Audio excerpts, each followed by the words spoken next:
Sound of water lapping gently, sunlight shimmering on a turquoise surface. A child's delighted splash. A parent's content sigh. This was our dream, our sanctuary. Until a letter arrived, a stark, unforgiving decree from the Homeowners Association, claiming our backyard oasis was an illegal eyesore. They threatened fines, destruction, ruin, but they didn't know about the secret weapon buried deep in the archives, a forgotten truth that was about to turn their rulebook into dust. The summer heat in Meadow Creek Oaks clung like a wet blanket, but for Elias Thorne, the shimmering expanse of his backyard pool was a defiant slice of paradise. He watched his 7-year-old daughter, Lily, cannonball into the cool, chlorinated water, her giggles echoing against the neatly trimmed hedges. His wife, Sarah, floated on a bright pink inflatable, a book resting unread on her chest, a serene smile playing on her lips. This pool, installed 3 years ago after months of permits, inspections, and no small financial sacrifice, wasn't just a luxury. It was the heart of their home, the place where summer memories were forged in chlorine and laughter. Elias had chosen Meadow Creek Oaks for its manicured lawns, its sense of community, and yes, its strict HOA. He'd read through the thick binder of covenants and restrictions before signing the dotted line, a meticulous man who appreciated order. The pool installation had been a by-the-book affair. Every permit pulled, every inspection passed, every detail scrutinized by the HOA's own architectural review board. He remembered Mrs. Albright, then the board president, a woman whose smile was as thin as her patience, giving their plans the final, grudging stamp of approval. "Just make sure it adheres to setback lines, Mr. Thorne. No funny business." Elias had assured her, every line on his submitted plans perfectly aligning with their stringent rules. That was why the certified letter, tucked discreetly into his mailbox amidst utility bills and junk mail, felt like a cruel joke. He'd opened it during his lunch break, the scent of fresh-cut grass from next door still heavy in the air. The HOA logo, an oak tree encircled by a stern-looking fence, seemed to sneer from the top of the page. Violation notice. Property. Address, 1422 Meadow Creek Lane. The words blurred for a moment, then sharpened into an unwelcome clarity. Unauthorized structure, swimming pool encroachment. Elias reread it, then reread it again. His brow furrowed, a cold knot tightening in his stomach. Unauthorized? Encroachment? This was absurd. He remembered the precise measurements, the surveys, the meticulously drawn plans that had been approved. He thought of the weeks of excavation, the concrete trucks, the rebar skeletons rising from the earth. How could it be unauthorized now? The letter went on.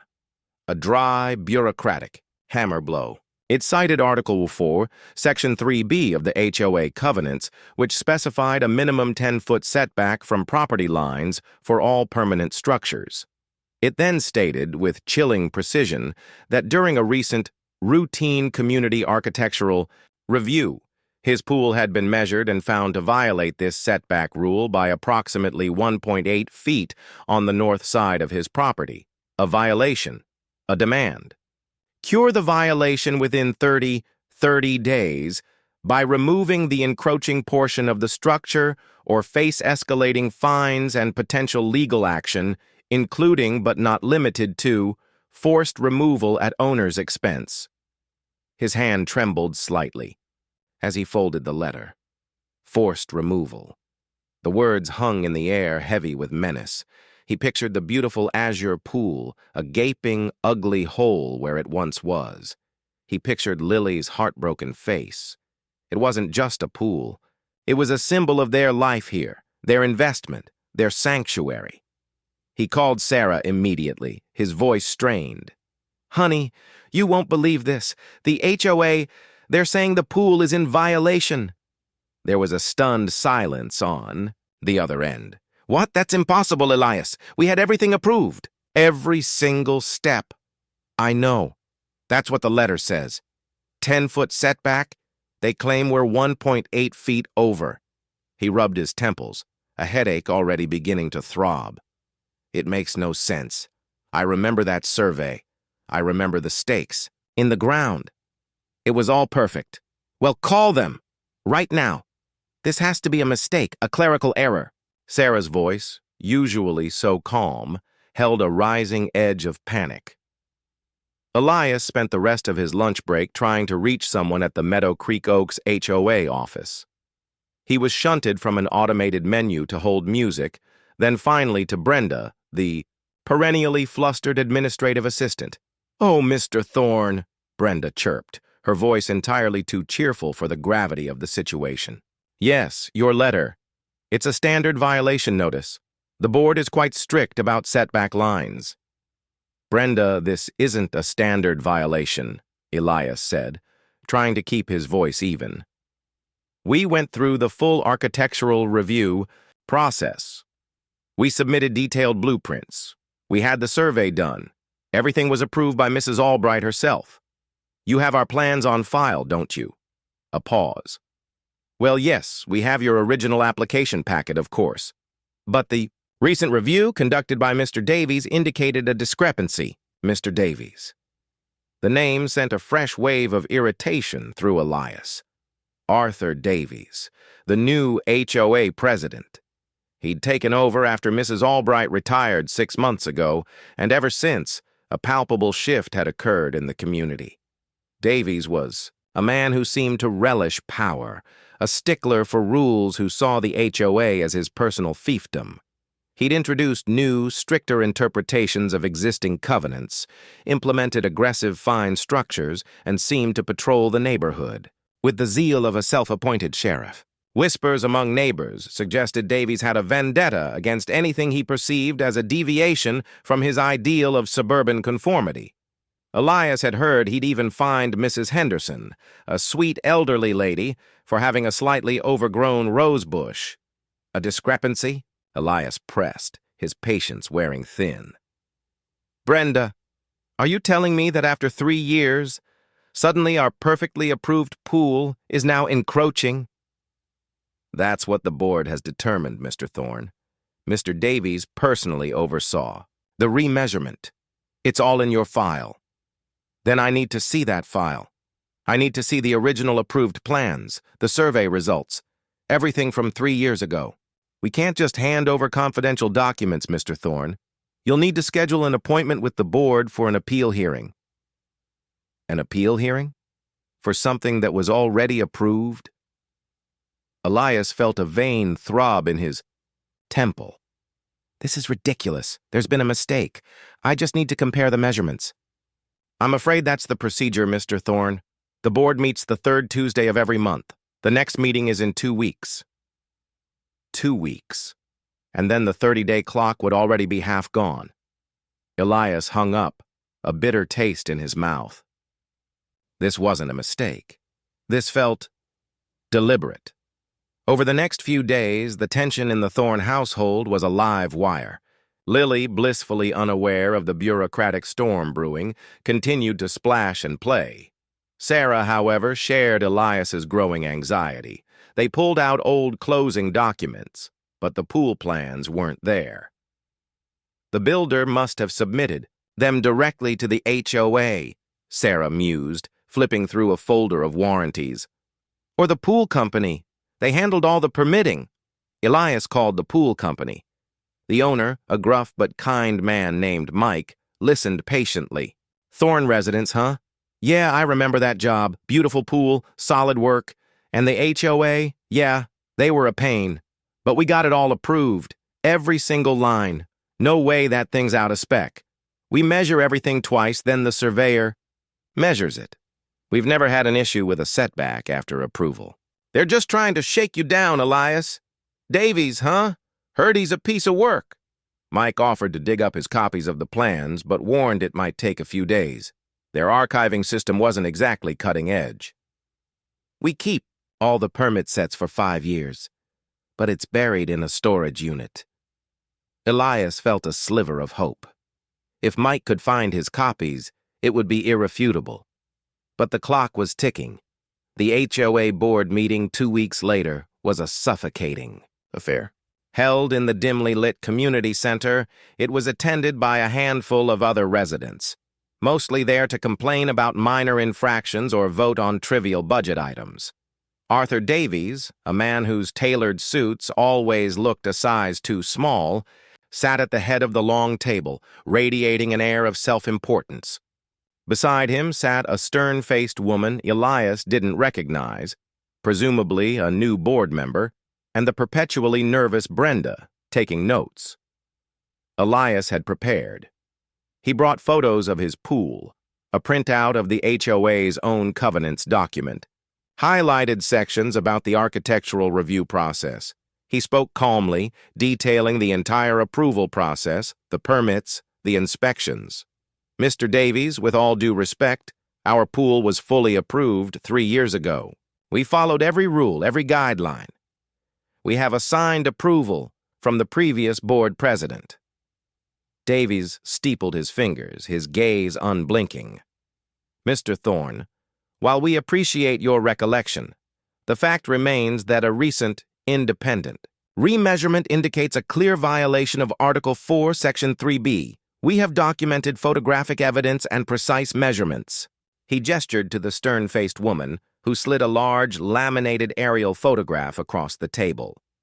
Red lines were crudely drawn on it, supposedly indicating property lines, with a red circle around a section of Elias's pool. This is incontrovertible. Mr. Thorne. Elias leaned forward. This isn't independent, Mr. Davies. Brenda told me you person. Elias Thorne laid the massive, unrolled blueprint on his kitchen island, its edges curling in protest. The faint smell of aged paper and dry rot filled the air. Sarah stood beside him, her hand gripping his arm, her eyes wide with disbelief and a nascent hope. The line drawing, stark and uncompromising, was the antithesis of the modern, pristine HOA regulations. Site plan, Lot 1422, Meadow Creek Oaks Development, it read in a precise, blocky font. The date, October 1972, was like a thunderclap from the past. This changes everything, Sarah whispered, her voice a mix of awe and relief. It's the original plan. Before the HOA took over, before Arthur Davies was even a name in this neighborhood. Elias nodded, tracing the dotted outline labeled Future Pool Area with a reverent finger. The location was exactly where his pool now stood. But he noticed something else, something even more profound. The original property lines, as drawn by the developer, differed subtly from the ones Davies had cited. The setbacks weren't even defined in feet. They were simply implied by the plot boundaries and the planned structures. It was a different era of development, one built on intention rather than an ironclad rule book. The HOA had created a rule that hadn't existed in the community's conception and then retroactively applied it. They created a rule to fit their agenda, Elias said, a cold certainty in his voice. They've been operating on a system that doesn't align with the community's original design. So, what do we do? Sarah asked, the fear in her eyes now replaced by a fierce determination. We can't just show up and throw it on his desk. He'll call it a forgery. He will, Elias agreed. So we need to make it official. We need to prove its authenticity, and we need to do it fast. He spent the next morning on the phone, his desperation from the week before now replaced by a burning tactical resolve. He called the county records office, and a helpful clerk confirmed that architectural blueprints from the original developers, if filed, were public record. He located a certified land surveyor and an archivist from a local historical society. The archivist, a kind woman named Eleanor Vance, was fascinated. "Oh, that's wonderful," she exclaimed. "The original developer of Meadow Creek Oaks was a visionary. His blueprints were known for their detail and foresight. A rare find." Eleanor, agreed to meet him at the county office to verify the stamp and filing number on the blueprint against their records. The surveyor, a stoic man named Mark, agreed to look at the document and compare it with his own modern surveys of the property, a process that would require a new official measurement. He cautioned Elias that even if the blueprint was authentic, the HOA could argue its rules supersede any historical documentation. "And that's where the real fight begins," Elias said to Mark over the phone. "They can't supersede the truth. They can't supersede the fact that the developer himself intended for this space to be a pool."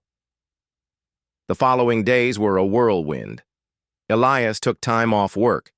He met with Eleanor at the county records office, where she meticulously cross-referenced the blueprint with microfiche records. She confirmed its authenticity with a quiet smile. "This is a piece of history, Mr. Thorne. It's the original, the real deal." She even noted the original survey marker at the front of the property, which had been paved over but still existed, a detail that perfectly matched a small, faded note on the blueprint. This was irrefutable. He then met with Mark the surveyor, who, armed with his high-tech GPS equipment, performed a new survey of the property, triangulating his position based on the old marker and the original site plan. The results were astounding. The original property line, as shown on the 1972 blueprint, was indeed different from the one the HOA was now using. A 6-inch discrepancy on the north side, which, combined with the original plan's intention for a pool, meant Davies's entire premise was flawed. The pool was well within the developer's original guidelines. Elias had his evidence: a historical expert's verification, a modern surveyor's report, and the physical blueprint itself. He was no longer on the defensive. He was on the attack. He called Arthur Davies directly, his voice calm, controlled. "Mr. Davies, I'd like to schedule a meeting with the board. I have new information regarding my pool violation." Davies's voice on the other end was a slick blend of arrogance and impatience. "Mr. Thorne, there is nothing more to discuss. The board's decision is final. You have 3 days before fines begin to accrue." "I think you'll want to see this," Elias said, his voice dropping to a low, confident tone. "It's about more than just my pool. It's about the very foundation of this entire community." The pause on the other end of the line was long, filled with a palpable wariness.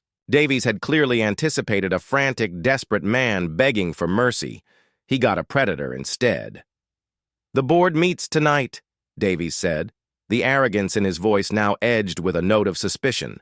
7 o'clock. Don't be late." That night, Elias arrived at the community center, his certified documents and the large, rolled blueprint tube held under his arm like a priceless artifact. The air in the room was heavier than before. Several more residents were there, their faces a mix of curiosity and dread. There was a young couple who had recently received a notice about a front yard decoration, a man with a stern face who had been fined for leaving a trash can out too long. They all looked up as Elias entered, sensing a shift in the atmosphere. Davies was at the head of the table, flanked by the stern-faced woman, whose name Elias now knew to be Mrs. Reynolds, and another board member he recognized as Mr. Collins, a silent, mousy man who rarely spoke. Brenda sat at her post, her fingers already hovering over her keyboard. "Mr. Thorne," Davies began without a preamble, "you are here against the board's advisement. You have 30 seconds to state your case before we dismiss you." Elias walked to the head of the table, placing his belongings on the polished wood.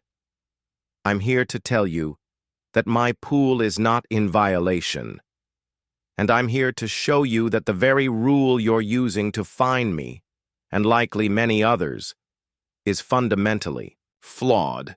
A cold smirk played on Davies's lips. "That's a bold claim, and without evidence, a frivolous one." "I have evidence," Elias said, his voice ringing with a newfound authority. He pulled out the surveyor's report and the archivist's sworn statement. He laid them on the table, face up. "This is a certified survey, and this is an official attestation from the county archivist. They both confirmed that the original property lines, as drawn and filed in 1972 by the developer, are different from the ones you are using as the basis for your violation notices. Davies scoffed. Old drawings are irrelevant. They are superseded by the updated covenants. This is a frivolous attempt to confuse the issue. Is it? Elias asked, his gaze fixed on Davies. Is it irrelevant that the developer's master site plan, the very document the community was built upon, shows a designated area for a pool right where mine is? Is it irrelevant that your claim of a 1.8-foot encroachment is based on property lines that don't exist in the original filing? He slowly unrolled the large, brittle blueprint, the action demanding the attention of every person in the room. The sheer size and age of the document were undeniable. He smoothed it out, revealing the clean, detailed lines. The other residents gasped. A low murmur rippled through the room. Mr. Thorne, this is a distraction, Davies said, his voice losing its composure. He stood up, as if to physically stop Elias from showing the blueprint. That document is not relevant to this board's covenants. Elias placed a hand on the blueprint to hold it down. It is relevant because the property line you used to measure my pool doesn't match this one, and neither does Mrs. Henderson's rose garden or the new deck at the Miller's house. He pointed to a fine line on the blueprint indicating the 6-inch discrepancy. Your new survey of my property line is off by a few inches, but that's enough to make my pool a violation. I suspect it's enough to make a lot of things in this neighborhood violations. Mrs. Reynolds, the quiet board member, leaned in, her eyes narrowing as she studied the old blueprint. Mr. Collins sat up, his mousy face showing a flicker of alarm. Davies's face was a mask of cold fury. You are slandering the board. This is a fabrication, an old, dusty relic with no legal standing. No legal standing? Elias asked, a triumphant note entering his voice. He reached into the blueprint tube again and pulled out a single, smaller sheet of paper, carefully folded. Then what? About this? He unfolded the paper and held it up. It was a copy of a memorandum. A 1975 memorandum from the developer to the original HOA board, explaining the subtle survey shifts in some of the lots after a new county road was built. It even had a handwritten note on the bottom. All property lines and future construction. Areas are to be considered as per original master plan and not subject to minor survey deviations. This was the smoking gun.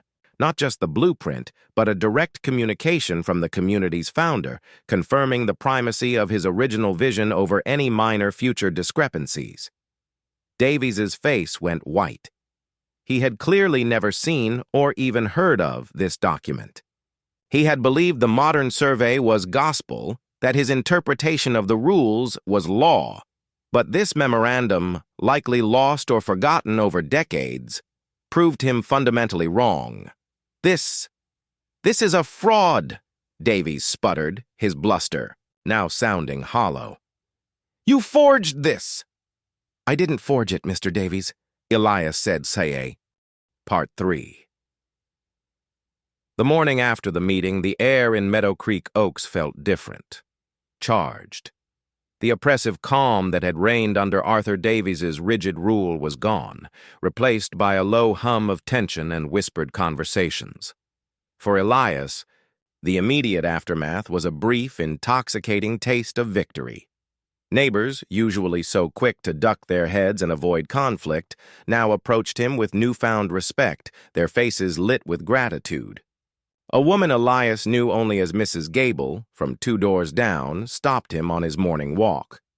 "Thank you, Mr. Thorne," she said, her voice trembling slightly. "He fined us for our new patio furniture, said it was too modern. We just paid it. We were afraid." Her words, and the many others like them, fueled Elias's righteous indignation. This wasn't just about his pool.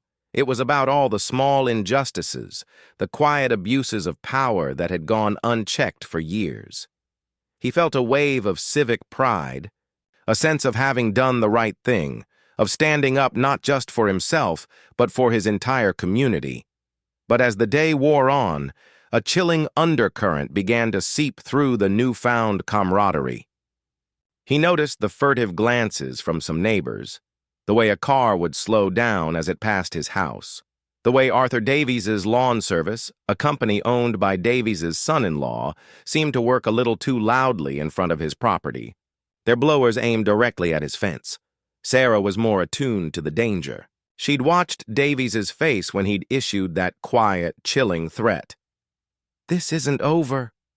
He's not going to just let this go, Elias," she said that evening, her hands restless as she folded laundry. "That man lives for control. You just showed the whole neighborhood that he's a fraud. He's going to make you pay for that." Elias tried to laugh it off. "What's he going to do? Fine me for having a victory party?" The knock on the door came at exactly 9 o'clock that night. 2 men in official-looking vests stood on his porch. "Elias Thorne?" "The first," one asked, his face grim. "We're from the County Department of Codes and Permits. We've received an anonymous tip about unpermitted construction on your property." Elias's stomach dropped. "That's impossible. We have all the permits. For the pool, for everything. The tip is about an underground sprinkler system and a retaining wall near your pool," the second man said, flipping through a clipboard. "The complaint states they were installed without permits and are causing runoff into a neighbor's property, a violation of county code." Elias stared at them, his mind reeling. The sprinkler system had been part of the pool installation, handled by the same company, and they had assured him all permits were filed. The small retaining wall was a cosmetic feature, not structural. And the runoff? His yard was bone dry. "That's a lie. My neighbor, the Gables, they're on higher ground. There's no runoff from here to them." The men didn't argue. They took photos with a tablet, made notes on their clipboard, and handed Elias an official notice. It was a formal order to produce all permits for the 2 items within 5 business days, or face a full investigation and potential fines. He knew immediately who had made the call. It wasn't a neighbor, it was Davies. He had weaponized a city department against him, using a false complaint to create a new, separate legal battle. The next day, Elias called the sprinkler company. They were baffled. "Everything was permitted," the owner insisted. "We've been doing this for 20 years. A retaining wall and sprinklers don't even require a special permit unless they're over a certain height, which yours aren't. This is all garbage. But proving it was garbage would require time and resources. Time he now had to take away from preparing for the HOA's legal review of his blueprints. The attacks grew more brazen. A week later, he came home to find a large industrial dumpster parked directly on the street in front of his driveway. It was half full of what looked like construction debris and was completely blocking his car. A note, taped to the side, read, "HOA approved project. Permit number 402. Project, drainage repair. Address, 1422 Meadow Creek Lane." The address was correct, but there was no drainage repair project. This was another lie, a fabricated permit number and a physical act of aggression. It was a clear message from Davies. "I can make your life a living hell, and I will do it publicly." Elias called the city's public works department, his voice now ragged with frustration. They sent an officer out who, after a few phone calls, confirmed the permit was a fake. The dumpster company was called, and they hauled the monstrosity away, but not before Elias and Sarah had spent 2 hours trying to figure out how to get their car out of the garage. The emotional toll was immense. The thrill of victory had evaporated, replaced by the constant gnawing anxiety that every strange car on their street, every knock on the door, every phone call was another attack from Davies. Lily began asking why they couldn't play in the front yard anymore. Sarah was jumpy, checking the mail obsessively and looking out the windows every time she heard a sound. Davies, meanwhile, was not only targeting Elias but also working to discredit him within the community. He used the HOA's email list to send out an official President's update, framing the previous meeting as a chaotic unruliness instigated by one angry resident. He implied that Elias's victory was a threat to the community's property values and a dangerous precedent that would lead to a breakdown of rules and order. He called Elias's documents unverified and speculative, and accused him of trying to get away with a violation by preying on the community's goodwill. The message worked. The tide of support for Elias began to turn. The young man who had cheered him on at the meeting now avoided eye contact. Mrs. Gable now nodded to him from a distance but no longer approached. Neighbors who had previously been allies were now distant and suspicious. The seed of doubt planted by Davies had taken root. Even the board, which had voted to suspend the notices, was now waffling. Mr. Collins, Elias's one true ally on the board, called him late one evening. "They're stonewalling Elias. Davies has friends on the legal team we hired. They're dragging their feet on verifying the blueprints. He's telling everyone it's a big, expensive legal mess you've gotten us into." "He's lying," Elias said, his voice flat. "I know. He is. But people believe him. They're afraid of what this will cost them. They want to go back to the way things were." The full weight of it hit Elias then. This wasn't a fair fight. Davies wasn't playing by the rules. He was using his influence and his connections to bully, intimidate, and manipulate. He wasn't just an antagonist. He was a sociopath with a singular focus on revenge. He was targeting Elias's family, his peace of mind, and his reputation within the community. He was attacking him from all angles, and Elias, with his legitimate documents and his desire for fairness, was losing ground. The final straw came a few days later. Elias had taken Lily to the community playground. The park was bustling, a welcome return to a sense of normalcy. But as they were about to leave, a neighbor, a man he had often seen walking his dog, approached him, a look of disapproval on his face. "Hey, Elias," the man said, his voice low but sharp. "My wife just wanted me to tell you that what you're doing is not okay. You're putting all of our property values at risk. You think you're a hero, but you're just a troublemaker. Just pay the fine and move on." Elias felt a surge of cold fury. He stared at the man, his eyes burning with rage. "What am I doing? I'm defending myself from a man who is actively harassing my family, fabricating city complaints, and dumping garbage in front of my house. You think this is about a fine? It's about a bully who's been allowed to run this community for too long." The man flinched, then turned and walked away. Elias stood there, his hands clenched into fists, the pleasant day suddenly sour.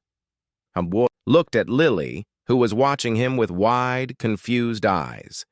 He had been so focused on fighting for his pool that he had allowed Davies to turn his family's lives into a nightmare. He had tried to win this game by following the rules, by presenting evidence and facts, but Davies was playing an entirely different game. That night, Elias sat in his living room, a stack of Davies's emails and fabricated notices on the coffee table. The quiet hum of the house, once so comforting, now felt like a ticking clock. He had 2 days before the fines were supposed to begin, and a community that was turning on him. He knew what he had to do. He couldn't win this fight in the shadows, or in a rigged legal battle, or with a board that was losing its nerve. He had to go public. He had to expose Davies for what he was, not just to a small, intimidated board, but to the entire community. He had to turn this into a fight that no one could ignore, a fight for the soul of the neighborhood. He picked up his laptop and opened a new email. He began to type, not to the HOA board, but to a reporter at the local newspaper. He would attach his documents, detail the harassment, and lay out Davies's entire scheme for the world to see. It was a risky move, one that would turn his private battle into a public spectacle, but it was the only move left. He was no longer just a homeowner with a pool. He was an accidental crusader. The line had been crossed. And for better or worse, the fight was just beginning. Part 4, the local news reporter, a sharp, no-nonsense woman named Dana Sterling, responded to Elias's email within an hour. Her initial skepticism quickly melted away as she reviewed the scanned documents.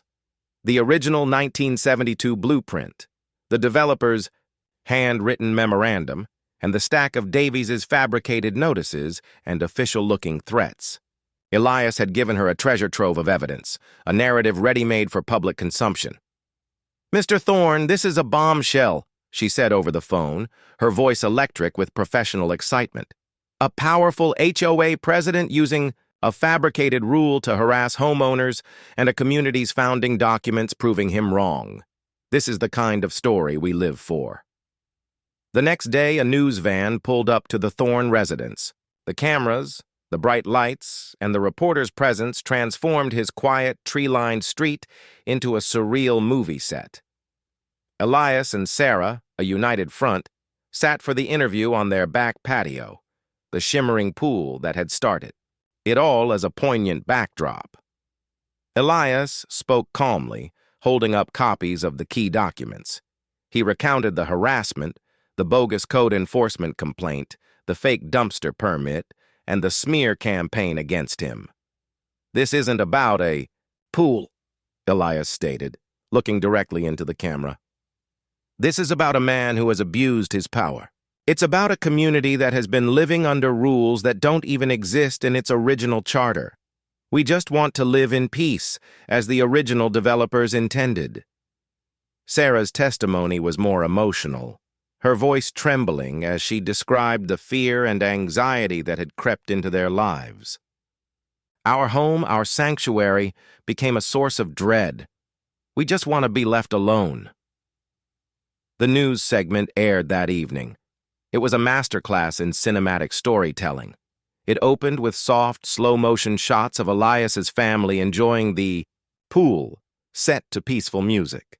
Then a quick cut to a dramatic, close-up shot of the HOA violation notice, followed by Dana Sterling's authoritative voiceover detailing the accusations. They even included a short clip of a bewildered-looking Mrs. Henderson, who had received a violation for her rosebush, shaking her head. The contrast was stark. A family's peaceful existence threatened by a faceless, powerful bureaucracy, and the discovery of a forgotten truth that could bring the whole house of cards down. Arthur Davies's reaction was immediate and furious.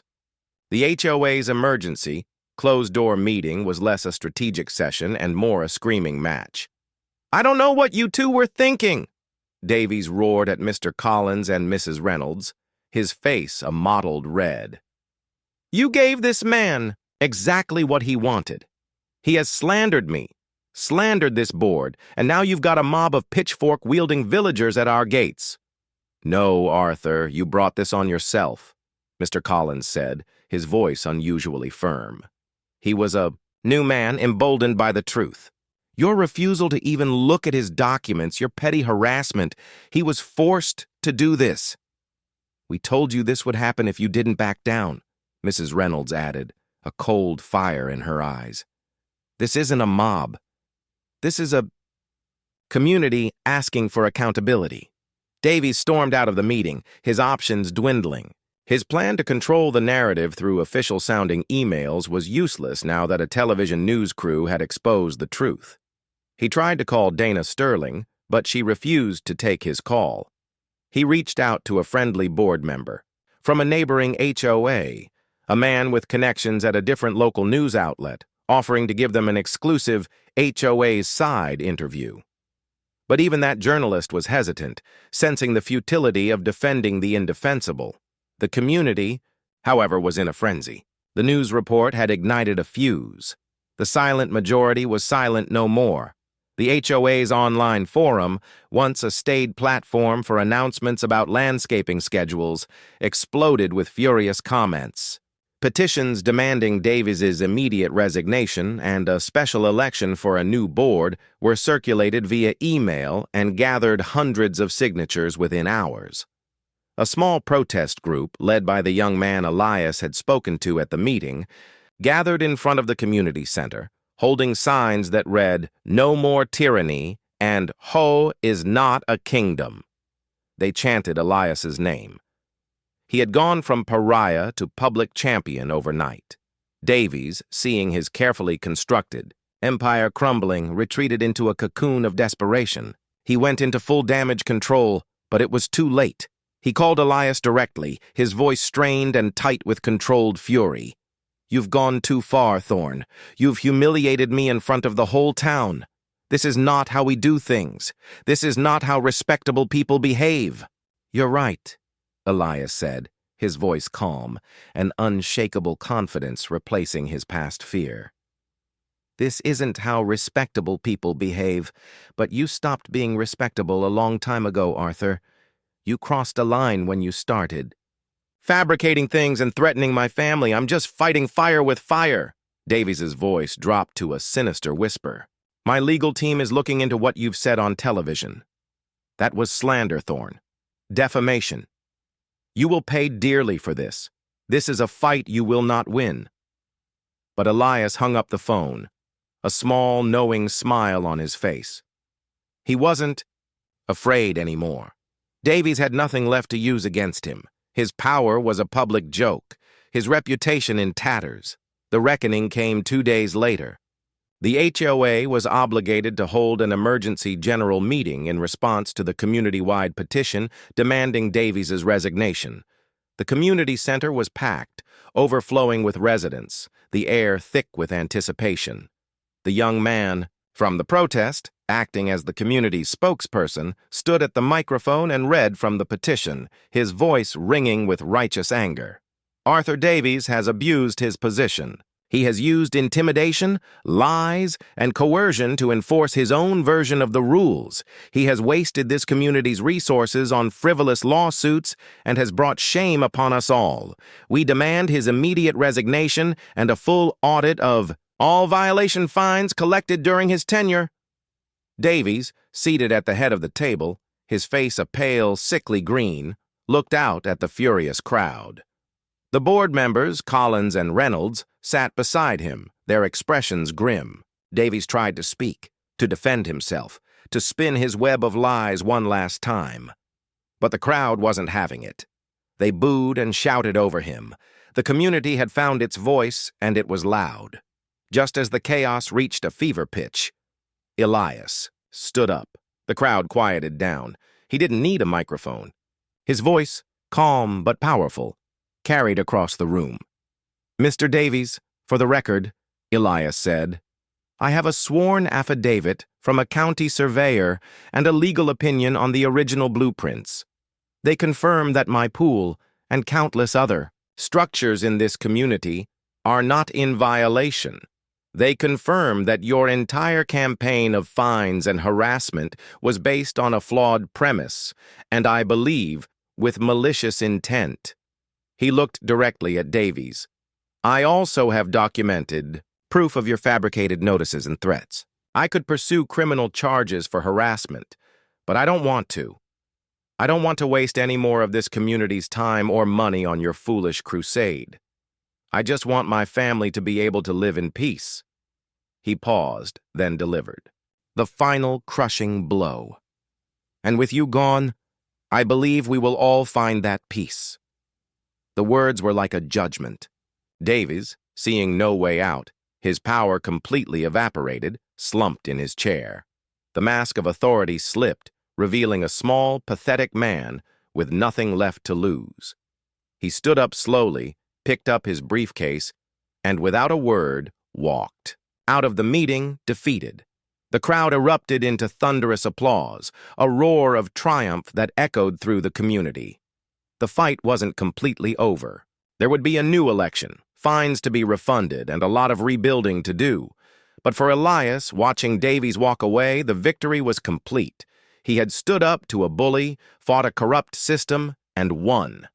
The long, terrifying struggle was over.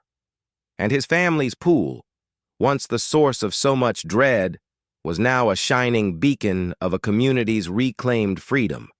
The days following Arthur Davies's public humiliation were a strange mixture of catharsis and quiet recovery. The air in Meadow Creek Oaks, once thick with suspicion and fear, now buzzed with an infectious sense of relief.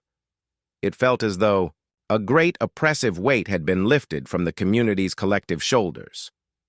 The new interim HOA board, led by the newly emboldened Mr. Collins and Mrs. Reynolds, moved with a newfound speed and purpose.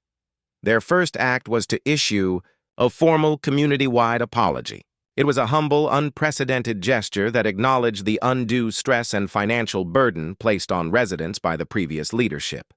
The notice, posted on the community forum and sent via email, announced the immediate invalidation of every violation notice issued by Davies during his tenure. Fines that had been paid were already being calculated for full refunds. For Elias, the first tangible sign of this new era came in the form of a small white envelope placed discreetly in his mailbox. It was from the HOA. Inside was a simple notice: violation MCO 4173B is hereby rescinded. Our sincerest apologies for the error and any hardship it may have caused. It wasn't a dramatic, triumphant moment. It was a quiet, bureaucratic victory that felt more satisfying than any shouting match. With the legal battle won, Elias and Sarah could finally focus on healing. The constant anxiety that had become a part of their daily routine began to recede, like a tide. Sarah stopped checking the windows, and Elias no longer felt a tremor of fear every time the doorbell rang. Their home, once a battlefield, was slowly becoming a sanctuary again. The community, too, was beginning to find its way back to itself. Elias and Sarah were no longer just the couple with the controversial pool. They were heroes, the quiet crusaders, who had taken on the tyrant and won. Neighbors who had previously avoided them now came by with baked goods and bottles of wine, sharing their own stories of Davies's petty tyranny, fines for a misplaced bird bath, a warning for having Christmas, lights up too long. The shared experience, once a source of division, became a unifying bond. One evening, Mr. Collins and Mrs. Reynolds came to their door with a more official purpose. "We're holding a special election for the board," Mr. Collins said, smiling warmly. "The community wants you to run, Elias.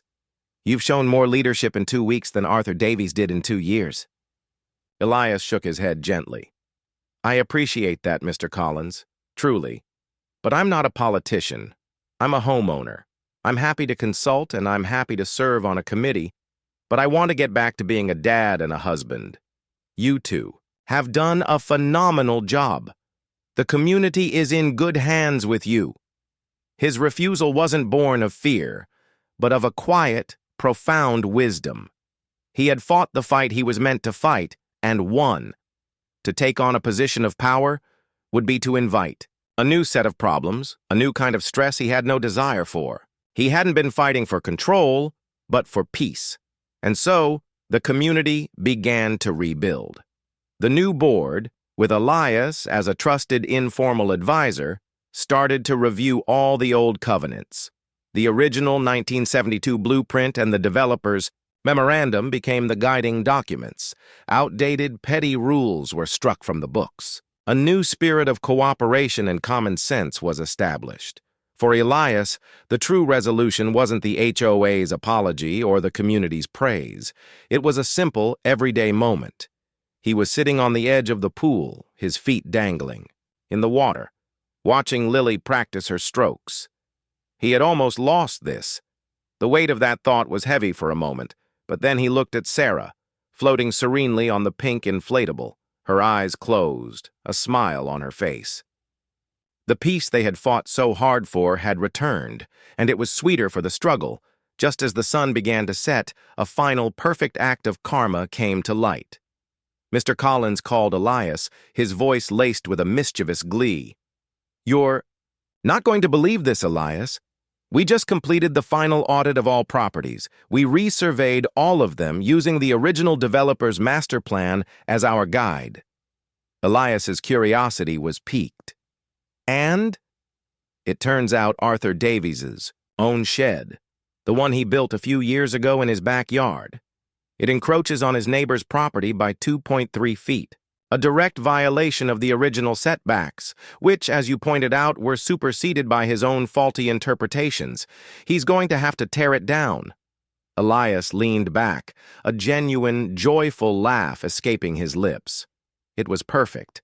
The man who had terrorized a community over a few imaginary feet was now facing a violation of his own, based on the very documents he had tried so hard to bury.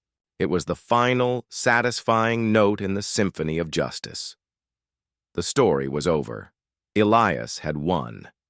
Not just the battle for his pool, but for his family's peace and his community's soul. He looked out at the tranquil water, at the way the setting sun painted the surface in hues of gold and orange. The pool wasn't just a swimming hole. It was a monument to a truth found in the dust, a symbol of a dream defended, and a reminder that sometimes the most important battles are fought not with fists, but with blueprints. The water, cool and clean, rippled around his feet. The sound was just right. The silence that followed was a promise of a peaceful tomorrow.